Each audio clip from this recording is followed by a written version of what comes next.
Close your eyes, take a deep breath, and let the world around you fade.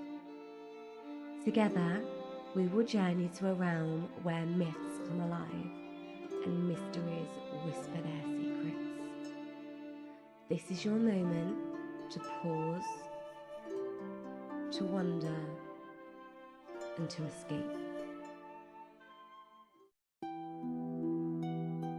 Scylla and Charybdis, the perils of the narrow sea. The birth of two terrors. In the untamed waters of the Mediterranean, where the gods wove fate into the currents, there existed a passage so feared that even the bravest sailors whispered its name with dread. This was the Strait of Messina, the treacherous channel that separated Italy and Sicily. Here, two monstrous forces lay in wait, ready to devour any who dared to pass. On one side, there was Scylla, a creature of nightmares, her 6 heads snapping like starving wolves. She lurked within a jagged cave, hidden among the crags, her serpentine necks twisted and writhing as she sourced the waves for prey. On the other, there was Charybdis, an endless hunger-given form. Thrice a day, she swallowed the sea in great, gurgling gulps, dragging entire ships into the abyss. When she released the waters, a violent surge erupted, hurling debris and bodies into the sky. No vessel that fell into her grasp was ever seen again. These were no ordinary sea monsters. They had once been more. Daughters of gods, cursed by fate and divine wrath.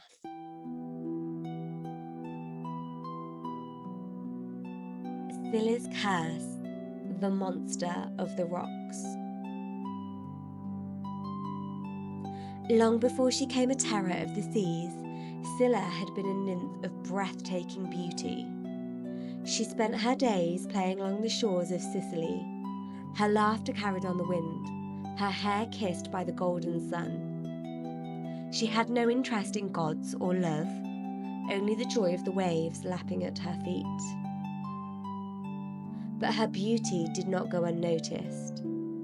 The sea god, Glaucus, a mortal turned deity, saw her and fell hopelessly in love.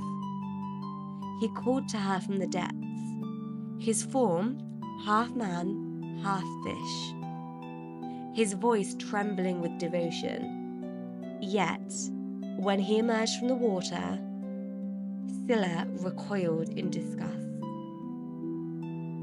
"You are no god," she sneered. "You are a creature of the deep." Humiliated, Glaucus sought the aid of Circe, the sorceress of Aea, begging her to brew a potion that would make Scylla love him. But Circe, struck by her own jealousy, had other plans. "Love," she mused. "No, dear Glaucus. If she will not love you, then she shall love no one." With bitter resolve, she tainted the waters where Scylla bathed, weaving dark magic into the waves. The moment Scylla stepped into the sea, she felt an unnatural chill crawl over her skin. Then came the pain, an unbearable agony that tore through her limbs. She staggered backwards, but it was too late. From her waist down, monstrous tendrils sprouted, writhing and snapping with jagged fangs. Her once graceful legs twisted into snarling wolf-like heads, each one thirsting for flesh. Scylla screamed, but the gods did not answer. She fled to the rocks, hiding in the shadows, unable to face the world that had cursed her. But hunger gnawed at her, relentless and cruel.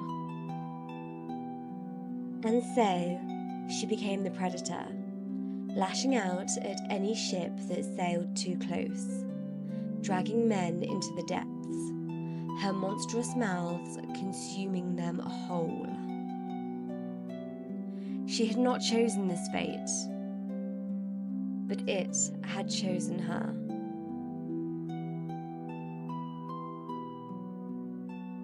Charybdis' wrath, the whirling abyss. While Scylla was cursed by jealousy, Charybdis was punished for her insatiable hunger. Born of Poseidon, she had once been a mighty sea nymph, a force of the ocean itself. She roamed the waves at her father's side, aiding him in his eternal battle against Zeus. She took pride in her work, flooding lands to expand the seas, devouring entire coastlines to claim them for her father. But the king of Olympus did not take kindly to her destruction. One day, Charybdis swallowed a vast stretch of land that Zeus had favoured, drowning it beneath the waves. Enraged, he struck her with a thunderbolt, casting her into the depths of the sea. Her form twisted, her body collapsing into a swirling void. No longer a maiden of the tides, she became hunger incarnate, doomed to consume without end. 3 times a day, she would inhale the ocean, pulling ships, creatures, and debris into her abyss. 3 times a day, she would spit it back, unleashing torrents that could shatter hulls and drown entire fleets. She'd once served her father. Now she knew nothing but thirst.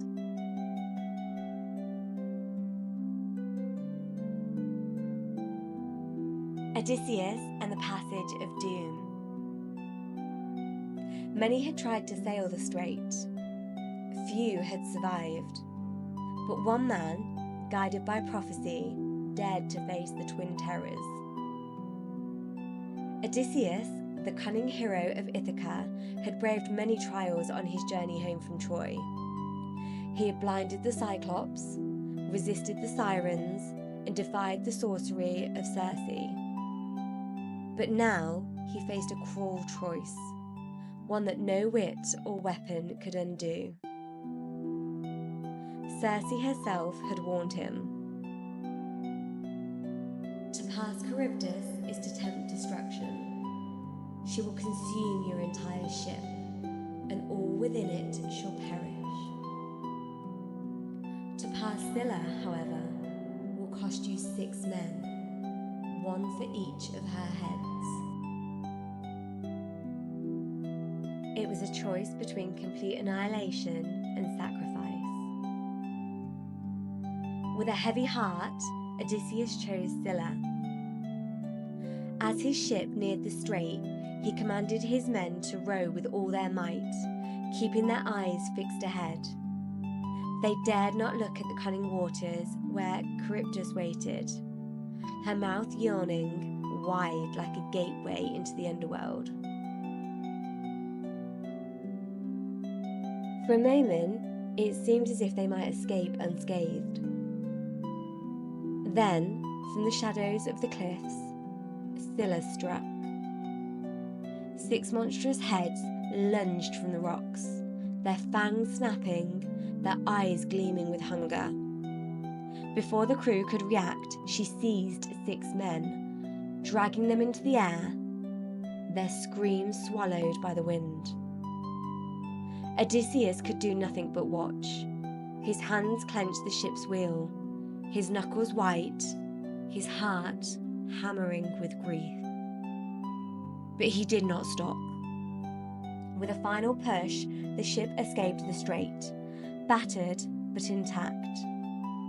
The 6 men were gone, their sacrifice sealing the fate of the rest.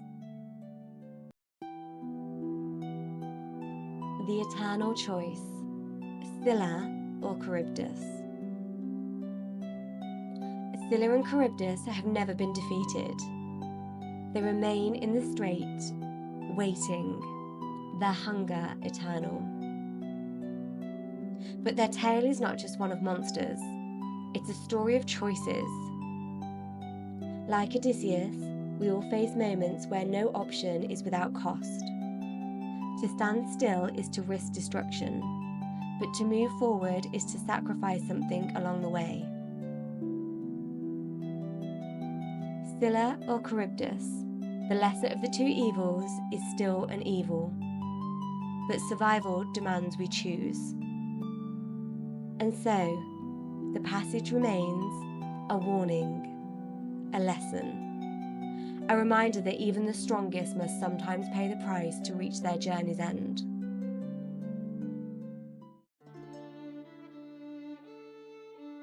Lessons from Scylla and Charybdis.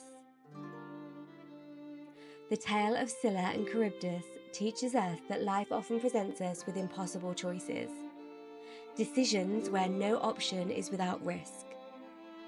Like Odysseus, we may find ourselves navigating treacherous waters, forced to choose between two evils, knowing that sacrifice is inevitable. This myth reminds us that wisdom lies in careful judgment and adaptability. Odysseus knew he could not emerge unscathed, but by making the best possible choice, he minimized the damage and lived to continue his journey. In life, we must sometimes accept that there is no perfect path, only the one that leads us forward.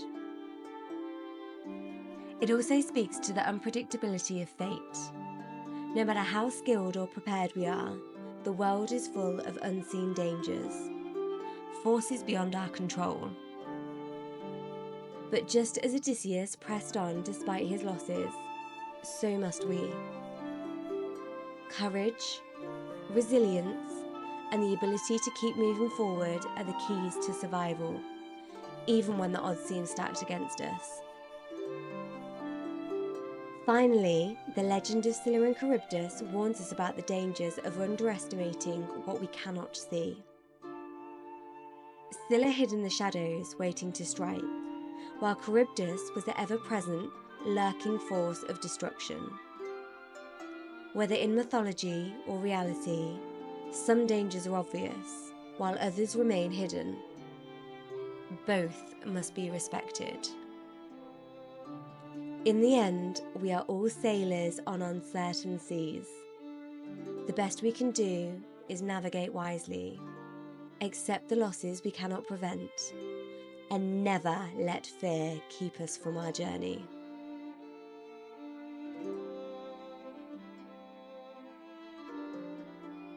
As the whispers of myth fade into the stillness, carry their magic with you into the world. Until we meet again, may your spirit wander, and may your days be filled with wonder. Thank you for listening to Whispering Myth.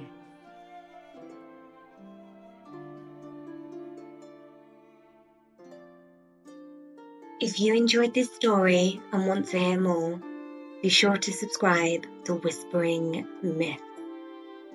That way, you won't miss out on any of the magical tales that I share. Don't forget to like this video and leave a comment.